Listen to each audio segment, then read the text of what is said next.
Happy Wednesday! It's consult day.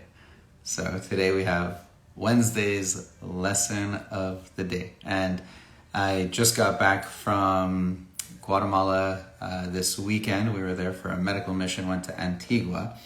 I did a little bit of a fundraiser. Hi, Tara Strong. I did a little bit of a fundraiser, which went really, really well. I ended up removing the post for the fundraiser because Instagram kind of froze my account, or because it was graphic, showing kids' faces. So got rid of that, but I'm going to post something else either way. So coming back this week was nice, although I miss Antigua. So this is Antigua, Guatemala, not Antigua, Caribbean. Antigua, Guatemala is like this majestic town in an amazing country with amazing people, and we had a lot of fun there. We had a great time with the patients, and we got some great photos the last day with all the patients too. So came back, and it's been a lovely week, and the best part about it is that it feels short, even though I'm operating on Saturday, and we had July 4th. But I will go over Wednesday lesson of the day. So 2 things popped up today, 3, but one of them's not a lesson. The third thing was, it was surprising how nice everybody was today. Everyone was so nice, and they gave me compliments over and over again. I felt really good about myself and didn't want to stop being a doctor. But the other lessons are 2 things. So one of them, people were asking me about the trip because they saw we were in Antigua, so they wanted to know about Microtia, which is a lack of ears. And the other one was about, why is my neck drooping this way? Why do you think it's happening? So that was number 2. So Microtia is the first thing. Microtia, it means somebody either has a small ear, or anotia means they have no ear. So Microtia is usually what you see, and they have either a little nubbin of something like an earlobe or a little cartilage remnant and didn't form properly. Question number 1 is, why does it happen? So Microtia can happen with a few syndromes here and there, but largely we don't know why it happens on most patients. There is a genetic predisposition for it in some countries. So some countries like the ones we go to, Guatemala, Ecuador, Vietnam, and certain parts of Colombia, they have an indigenous population that has a larger preponderance of this than other areas of the world. And it might be the genetic mix that they have mixed, combined with the environment, meaning whatever is in the food or lack of fluoride in water or whatever is happening. And there are different things that we've seen that might lead one population to have it more than the other, but it's not like Vanderwood syndrome or things like that where you see an actual genetic mutation in most of them. So Microtia just happens like that, and they're born without these things. And the surgeries that we do are to fix the appearance of the ear. They're cosmetic. So a kid is born without an ear.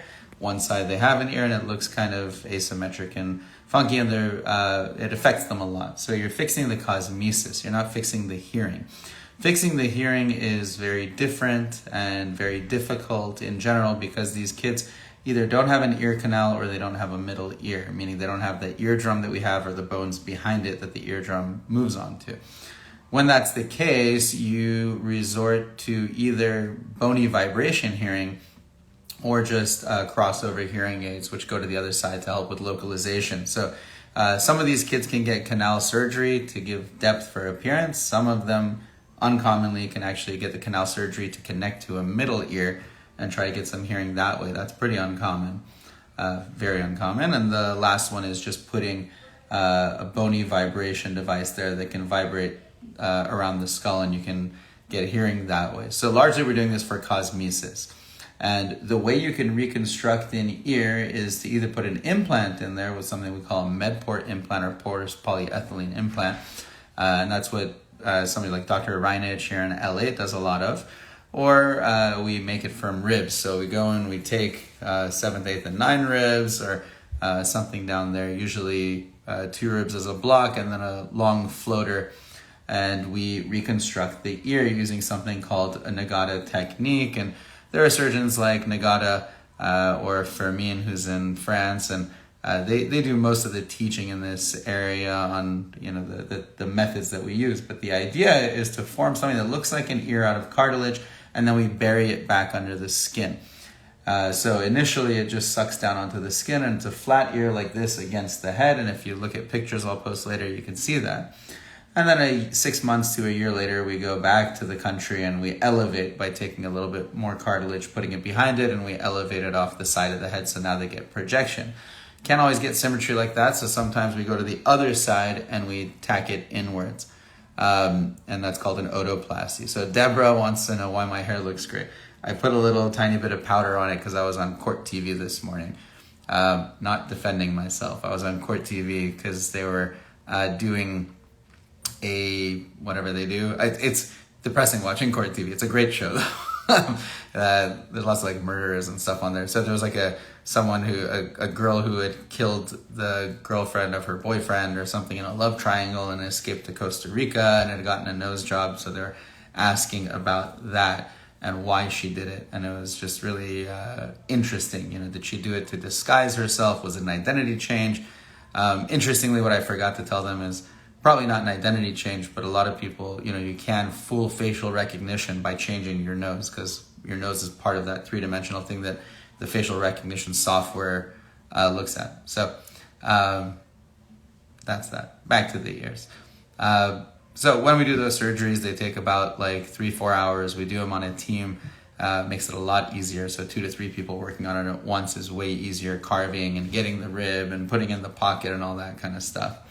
And usually you go back in for that second stage. And then a third stage, you can clean up what we call little nubbins, or you can otoplasty the other side to match that. So that's what we did on this mission, and that's what the Microtia surgeries are all about. Next, so today I saw several people with drooping in the neck at a young age, and they don't understand why it happens. And there were a few different types that I saw. One of them is a slope neck, and that's a neck that goes from your chin, attaches to your upper chest. And so we call that a slope neck. And that is, we call it genetic, which just means someone who genetically they're predisposed to it. They did nothing wrong in their lives. They're not exercising weird. They didn't gain weight. They're not obese. It's just happens. So we call it genetic for that reason, but there's no genetic factor that goes into it. We just call it genetic, meaning you're born with it. And I advise that patient, you're not someone who can do lipo. Everyone does lipo because they think that's going to fix everything and everything's fat. It's not fat. Most people actually have droopiness in the muscle and the floor of the mouth soft tissues, meaning the glands, everything down there connects here. So all that kind of stuff droops over time. So those people need a lift, what I call a weekend lift. Weekend lift is a lift where I make an incision under here and I go tighten the muscle and I go from back here, grab the muscle, bring it back, tack it in. That's called a weekend lift, and I do profound with it at the same time. Another patient came in and had drooping here that was in a little sack. And I've learned better than to call it different kinds of sacks. We just call it a sack. And this patient, if you feel it, did have a fat pooch there. And but it wasn't one that you could just do Kybella on. So it's someone who, again, you have to do something like a weekend lift where you go underneath, make an incision, you trim the muscle, and then you have to either tack the skin up to the muscle so it doesn't collect anything, or you have to lift that way again. Most people I saw, their neck was drooping because the face came down. So the face comes down over here, droops into the neck, face comes down over here, droops into the neck, and it droops twice as fast in the neck than the face because you have face 1 plus face 2 equals neck 3. That's the way to look at it. The last patient I saw, or actually 2 patients, had the same issue, interestingly, and that was straining in the face and neck. And this is what was causing the drooping. And this is not something that's discussed a lot by surgeons, but there are a few things that happen with straining in the neck and the face. One of them is if somebody's stuck like this, meaning if you look from the side, they come back, you end up getting collection of skin here and you get collection of skin there. And as soon as they stretch themselves out forcefully, it straightens out. And this is a type of neck drooping that happens over time from habits in the neck and in the jaw as well sometimes. So people who clench a lot, strain a lot, and do this a lot, it goes back. And I told that patient you should go actually see a chiropractor. So I gave her the name of Dennis Colanello and David Tannenbaum and said you need to go see one of those 2 guys and they can work magic on you just by trying to reposition you better and show you what you're doing wrong. And you can see a physical therapist to help as well. And that would likely fix the neck drooping problem for the most part. And I said, if that works for you, then you can do profound as a skin tightening just to tighten up the skin, and you don't need surgery. You don't need to take time off of work in your life and worry about a surgery at this time. And, you know, you have to be practical. You can't just cut everyone. So that was the advice for her. The other patient I saw had strained so much in her life that she actually had digastric hypertrophy. So a lot of people who strain in their neck and in their chin, and this happens with people with really prominent teeth too, and they strain so much over their lives that their mentalis keeps pulling up. For some reason, the digastric tends to bunch up in hypertrophy and thicken as well. And in that patient, I said you should do a weekend lift, again, where we go in through a small incision there, and I can reduce the digastric muscles by trimming them, which doesn't commonly need to be done, but is a beneficial tool to use. And then we tuck it back up and tighten up the rest of the skin. And again, I said do profound. So I tell so many people to do profound over everything because it's a really nice touch-up. You can't do it at the same time as a facelift, but you could do it at the same time as a weekend lift. And profound is something I did, my brother did, my brother-in-law did, my cousin did, everybody's done. Profound is the best of all of these types of radio frequency because of how safe it is and how effective it is. You just do it once. It's not something that you do Althera every year or you do Morpheus 5 times in a row, which Morpheus is a great device, but it's not like that. You just do it once and you get a result. Now, it's not magic, but it's so safe if it's done properly because you don't melt out too much fat or anything like that. When you melt fat in the neck and you take out too much fat, the neck skin can get darker. And it's because you have no fat layer in between the skin and the muscle or no water layer to reflect out the light anymore, so you don't have brightness there. It gets dark and you get indentation. So anything you can do to keep a fat layer there is going to benefit you long term. It'll keep your neck a brighter color.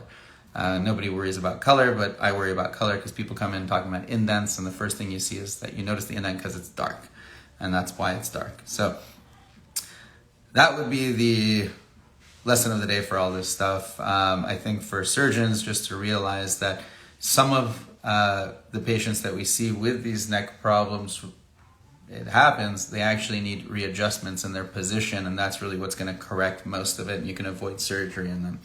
And as much as I love surgery and cutting people, I'm more interested in making people happy because then they bother you less. So I like to make people happy, and whatever I can do to maximize their results. Sometimes that result is not with me, meaning if I look at somebody and say, you know what, you're going to look best this way, and I know how it's going to happen, I just can't do it, I send you to that person. And that's why it's really good to know so much about so many surgeries that you don't do, and to know so much about teeth, and to know so much about neck position, and to know about chiropractics, and to know about this kind of stuff, is that you're going to guide your patient to the best surgery, even if you're not the best surgeon for it. So that's why I love these dental conferences, especially because they just teach you so much about that stuff. So what's on the plan for tonight, now that I'm getting off at only 7 p.m., and I only started at 5 a.m. to go do this Court TV thing because they're on the East Coast, I'm going to go cut my own hair tonight because it's too long. So I hope everybody has a good night, and I'm trying to see if there's any related questions here. Christine Barnum, hi, long time.